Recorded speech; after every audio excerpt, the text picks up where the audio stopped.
Hello everyone, welcome to my channel Hungrybaaz. এখন বাজারে গেলেই চোখে পড়ছে নানান ধরনের গরমকালের সবজি। এর মধ্যে অন্যতম এই কচি এঁচড়। আমরা আমিষভাবে পেঁয়াজ রসুন দিয়ে তো এই এঁচড় বানিয়েই থাকি। আজ তোমাদের সাথে শেয়ার করব পেঁয়াজ রসুন ছাড়া সম্পূর্ণ নিরামিষভাবে এই এঁচড় কষা কিভাবে তোমরা বাড়িতে বানিয়ে নিতে পারবে।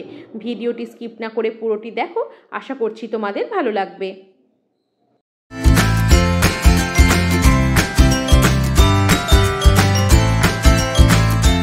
এর জন্য লাগছে একটা মিডিয়াম সাইজের কচি এঁচড়। প্রথমেই এঁচড় ভালোভাবে ছাড়িয়ে নিয়ে টুকরো করে কেটে ধুয়ে পরিষ্কার করে নিয়েছি। লাগছে টুকরো করে কেটে নেওয়া দুটো মিডিয়াম সাইজের আলু, একটা টমেটো ও 3-4টে কাঁচা লঙ্কা। এছাড়া লাগছে আদা বাটা, হলুদ গুঁড়ো, লবণ, লঙ্কার গুঁড়ো, জিরের গুঁড়ো, ধনের গুঁড়ো।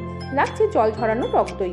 প্রথমে একটা প্রেসার কুকারে পরিমাণ মতো জল দিয়ে টুকরো করে কেটে রাখা এঁচড় দিয়ে এবং অল্প লবণ দিয়ে 4 থেকে 5টা সিটি দিয়ে সেদ্ধ করে নিলাম। এরপর কড়াইতে দিয়ে দিচ্ছি পরিমাণ অনুযায়ী সাদা তেল।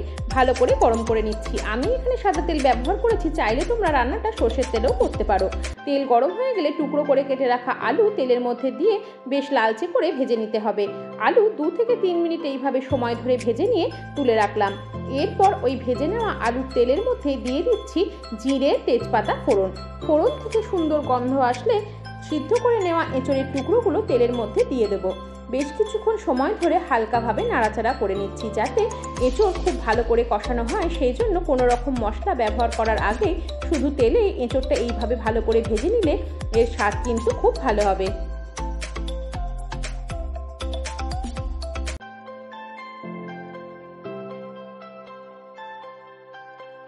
একটু লালচে লালচে হয়ে এলে তাতে দিয়ে দিলাম আদা বাটা, লঙ্কার গুঁড়ো, লবণ, হলুদ গুঁড়ো, জিরের গুঁড়ো, ধনের গুঁড়ো।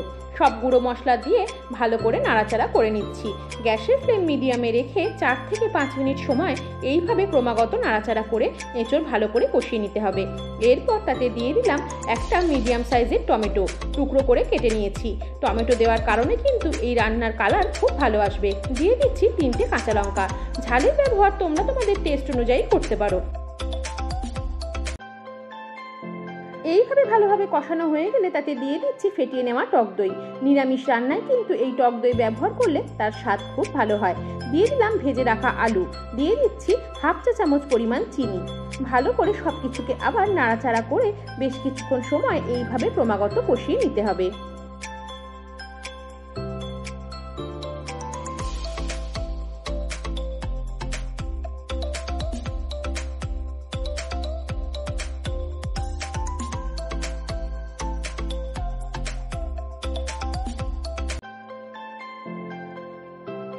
এরপর 2 থেকে 3 মিনিটের জন্য ঢাকা দিয়ে দিলাম। ঢাকা দিয়ে বেশ কিছুক্ষণ কষানো হয়ে গেলে মশলা থেকে তেল ছাড়লে দিয়ে দেবো পরিমাণ অনুযায়ী উষ্ণ জল। খুব বেশি জলের ব্যবহার কিন্তু এখানে করছি না। তোমরা তোমাদের গ্রেভি অনুযায়ী জলের ব্যবহার করতে পারো।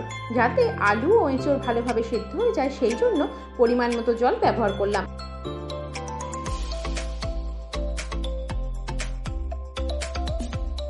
ঝোল ভালোভাবে ফুটে এলে কিছুক্ষণের জন্য ঢাকা দিয়ে দেবো। গ্যাসের ফ্লেম মিডিয়ামে রেখে বেশ কিছুক্ষণ সময় এইভাবে রান্না করে নিচ্ছি। ঢাকনা খুলে আবার সব কিছুকে ভালো করে নাড়াচাড়া করে নিচ্ছি। যতক্ষণ না আলু ও এঁচড় পুরোপুরি সিদ্ধ হয় ততক্ষণ কিন্তু এইভাবে গ্যাসের ফ্লেম মিডিয়ামে রেখে নাড়াচাড়া করে রান্নাটি করে নিচ্ছি।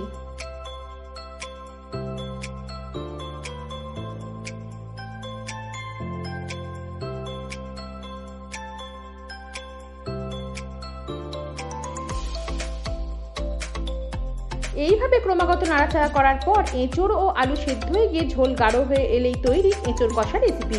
ওপর থেকে দিয়ে দিলাম 1 চা চামচ পরিমাণ ঘি এবং 1/2 চা চামচ পরিমাণ গরম মশলা গুঁড়ো। এইভাবে খুব সাধারণ উপকরণ দিয়ে তোমরা সহজেই নিরামিষ এঁচড় কষা রেসিপিটি বাড়িতে বানিয়ে নিতে পারো। ভিডিওটি তোমাদের কেমন লাগলো অবশ্যই কমেন্ট করে জানিও। আর ভালো লাগলে একটি লাইক করো। আর যারা যারা হাংরিবাজ চ্যানেলটি এখনও সাবস্ক্রাইব করোনি তারা অবশ্যই চ্যানেলটি সাবস্ক্রাইব করে পাশে থাকা বেল আইকন অল প্রেস করে দিও, যাতে যে কোনো ভিডিওর নোটিফিকেশন তোমাদের কাছে পৌঁছে যায়।